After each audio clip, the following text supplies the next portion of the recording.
आणि यानंतर पुन्हा एकदा थेट यवतमध्ये जाऊया। उपमुख्यमंत्री अजित पवार आता यवतमध्ये दाखल झालेले आहेत आणि तिथल्या परिस्थितीचा ते आढावा घेत आहेत, पोलिसांची चर्चा करतायत, अधिकारी देखील त्यांच्या सोबत असल्याचं दिसतं। यवतमध्ये काही वेळापूर्वीच पोलिसांनी रूट मार्च करायला सुरुवात केलेली आहे। जमावबंदीचे आदेश देखील देण्यात आलेले आहेत। एका वेळी 5 किंवा त्यापेक्षा अधिक लोक एकत्र येऊ शकत नाहीत, कुठलंही आंदोलन करता येणार नाही, सभा घेता येणार नाहीत, मोर्चे काढता येणार नाहीत, अशा प्रकारचे निर्बंध सध्या यवतमध्ये लावण्यात आलेले आहेत। शांतता प्रस्थापित करण्याचा पोलिसांचा प्रयत्न आहे। आज दिवसभरात यवतमध्ये एका आक्षेपार्ह सोशल मीडिया पोस्टमुळे तणाव निर्माण झालेला होता आणि 2 गटांमध्ये हा तणाव निर्माण होऊन अनेक वाहनांची तोडफोड देखील झालेली होती। मिकी घाई सध्या आपल्या सोबत आहेत। मिकी, अजित पवार दाखल झालेत यवतमध्ये, काय नेमकं घडतंय या क्षणी? अगदी पालकमंत्री आणि राज्याचे उपमुख्यमंत्री अजित पवार या यवत गावामध्ये दाखल झालेले आहेत, ज्या ठिकाणी सकाळपासून 2 गटांमध्ये तुफान पद्धतीने त्या ठिकाणी राहणार झाला आणि एकच दंगल या ठिकाणी घडलेली होती। गाड्यांची तोडफोड करण्यात आलेली आहे, काही घरांवर दगडफेक देखील करण्यात आलेली आहे, तर रस्त्यांवर मोठ्या प्रमाणात टायरची देखील जाळपोळ करण्यात आलेली होती आणि त्याच ठिकाणी आता अजित पवार दाखल झालेले आहेत। एका घरात अजित पवार गेलेले आहेत, ज्या ठिकाणी 2 ते 3 चारचाकी गाड्यांची तोडफोड केलेली होती। काही लोकांचा जमाव या घरामध्ये घुसलेला होता आणि जोरदार राहाडा या परिसरात संपूर्ण झालेला होता आणि तिथं मोठ्या प्रमाणात पोलीस बंदोबस्त तैनात आहे।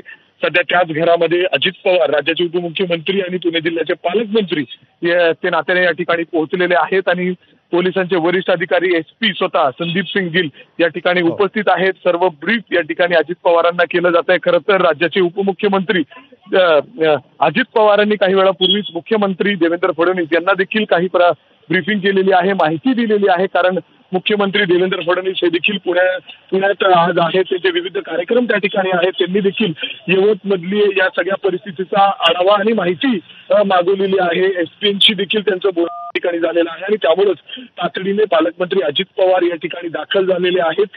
जर आपण बघितलं तर ज्यांच्या घरावर दगडफेक झाली किंबहुना गाड्यांची तोडफोड झालेली आहे लोकांच्या, त्या ठिकाणी अजित पवार या सगळ्या घटनेची पाहणी करतायत, माहिती सविस्तर घेत आहेत।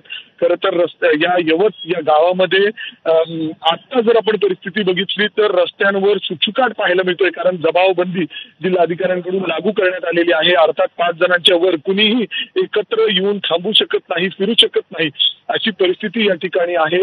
आणि रस्त्यावर जर आपण बघितलं तर अनेक गाड्यांचं नुकसान या ठिकाणी झालेलं आहे। काही गाड्या जाळून टाकण्यात आलेल्या आहेत, काही लोकांच्या घरावर दगड टाकण्यात आलेली आहेत, लहान मुलं महिला या ठिकाणी सगळी घाबरलेली आहेत आणि याच संदर्भातली माहिती सध्या अजित पवारांना काही लोक या ठिकाणी देताना दिसत आहेत। दुसऱ्या बाजूनी देखील काही लोक अजित पवारांना आवाज मारतायत की तुम्ही इकडे देखील या आणि आमच्या घरामध्ये देखील ज्या पद्धतीने दगडफेक झालेली आहे ते येऊन बघा, अशा पद्धतीने विनंती करतायत लोक।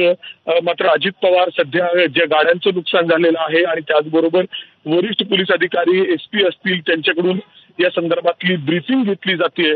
खरं तर पुणे जिल्ह्यातील यवत हे गाव जो गाव आहे, गेले 50 वर्ष इथं हे सगळे लोक एकत्र नांदतात, गुण्यागोविंदाने नांदतात। मात्र ज्या पद्धतीने सोशल मीडियावर खरं तर एक आक्षेपार्ह पोस्ट त्या ठिकाणी लिहिण्यात आली आणि त्यानंतर एकच ती व्हायरल झाली। खरं तर पोलिसांनी ज्यांनी ही पोस्ट केलेली होती, व्हायरल केलेली होती, त्याला अटक केलेली होती। मात्र एका गटातील लोकांनी थेट त्याच्या घरावर त्या ठिकाणी हल्ला केला, दगडफेक केली। त्याच्यानंतर संपूर्ण गावामध्ये एकच दंगल सारखी परिस्थिती निर्माण झाली। तर दुसरा गट देखील त्या ठिकाणी ऍक्टिव्ह झाला आणि त्यांनी देखील या ठिकाणी काही घरांचं नुकसान केलेलं आहे, गाड्यांची तोडफोड केलेली आहे। मात्र आता या गावात जर आपण बघितलं तर लहान मुलं, महिला घाबरलेली आहेत, सगळ्यांना घरी आणण्यात आलेलं आहे, शाळा देखील पूर्ण बंद आहे। खरं तर या गावामध्ये आज मंडई असते, अर्थात बाजार असतो पूर्ण सुट्टी परंतु तो देखील या ठिकाणी भरण्यात आलेला नाही। पोलीस जागोजागी तैनात करण्यात आलेला आहे। सध्या रूट मार्च या गावामध्ये जागोजागी काढला जातोय, पोलीस आहेत असं दाखवलं जातंय। अशा पद्धतीने लोकांना आवाहन केलं जाते की तुम्ही बाहेर येऊ नका, आम्ही तुमच्या काळजीसाठी आहोत। मात्र परिस्थिती काहीशी गंभीर या ठिकाणी पाहायला मिळते। लोकांमध्ये दहशत आहे, भीतीचं वातावरण आहे, लोक अक्षरशः रडताना दिसत आहेत। मात्र हे सगळं ऐकण्यासाठी आणि परिस्थिती पाहण्यासाठी स्वतः पालकमंत्री अजित पवार या ठिकाणी आलेले आहेत आणि सातत्याने या संदर्भातले अपडेट्स आणि परिस्थिती काय आहे याचा आढावा देखील आणि माहिती स्वतः मुख्यमंत्री देवेंद्र फडणवीस देखील घेत आहेत, कारण ते स्वतः आता पुण्यामध्ये आहेत. वेगवेगळे त्यांचे कार्यक्रम त्या ठिकाणी सुरू आहेत, मात्र त्यांचं देखील लक्ष या ठिकाणी आहे.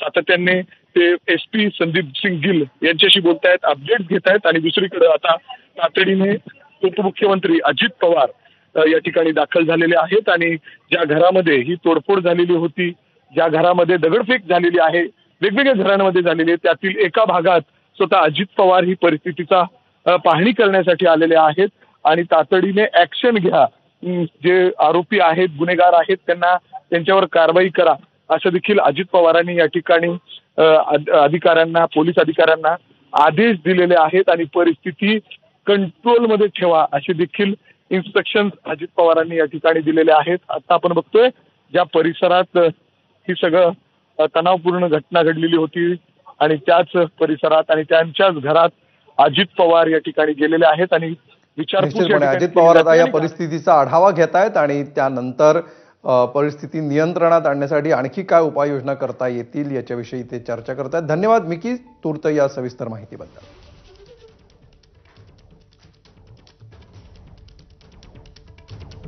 तर पुण्यातल्या यवतमाळमधली ही सध्याची लाईव्ह दृश्य आहेत जी डाव्या बाजूला आपण पाहतो आहोत. पालकमंत्री अजित पवार, उपमुख्यमंत्री अजित पवार घटनास्थळी पोहोचलेले आहेत आणि पोलीस अधिकाऱ्यांसोबत ते सध्या बातचीत करत आहेत, घटनेचं ब्रीफिंग घेत आहेत. सकाळपासून नेमकं काय घडलं आणि पोलिसांकडून काय उपाययोजना करण्यात येत आहेत या सगळ्याचा आढावा अजित पवार घेत आहेत. उजवीकडे आपण पाहतो आहोत सकाळपासून झालेलं नुकसान. 2 गटामध्ये तणाव निर्माण झाला आणि त्यानंतर अनेक ठिकाणी तोडफोड झाली. विशेषतः वाहनांचं यामध्ये प्रचंड नुकसान झालेलं आहे. अनेक गाड्या अक्षरशः पेटवून देण्यात आल्या, काही 4 चाकी गाड्या तर उलट्या करण्यात आलेल्या होत्या. त्यानंतर आता या सर्व परिस्थितीवर नियंत्रण मिळवण्याचे प्रयत्न सुरू आहेत आणि त्याला यश येताना दिसत आहे. तर या क्षणी नेमकी काय परिस्थिती त्या यवत आणि परिसरामध्ये आहे याचा आमच्या प्रतिनिधींनी आढावा घेतलाय, पाहूया.